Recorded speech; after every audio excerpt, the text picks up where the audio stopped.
तो दोस्तों अपने दबंग स्टार खेसारी लाल यादव के एक से बढ़कर एक बेहतरीन गाने आ रहे हैं और दोस्तों आप सभी भी इन गानों को बहुत ज्यादा प्यार दे रहे हैं। दोस्तों बात करें अगर नाच की मलकिनिया सॉन्ग की तो दोस्तों एक हफ्ते के अंदर ही इस गाने पे 12 मिलियन से भी ज्यादा व्यूज हो चुके हैं। और दोस्तों कल खेसारी लाल यादव का एक और गाना रिलीज हुआ जिस गाने का नाम था बंदूक।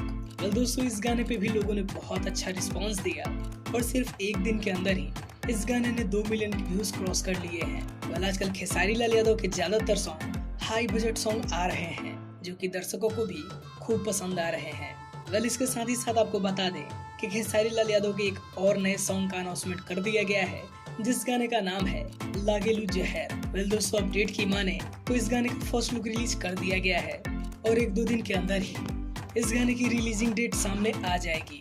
तो दोस्तों बस आप करिए थोड़ा सा इंतजार और एक बहुत बेहतरीन सॉन्ग खेसारी लाल यादव की आवाज में आप सभी को सुनने को मिलने वाला है। वेल दोस्तों आप में से कितने लोग हैं जो इस गाने का इंतजार कर रहे हैं ये हमें कमेंट में जरूर बताएं और अगर आपको ये अपडेट अच्छा लगा हो तो इस वीडियो को एक लाइक जरूर करें। Thanks for watching.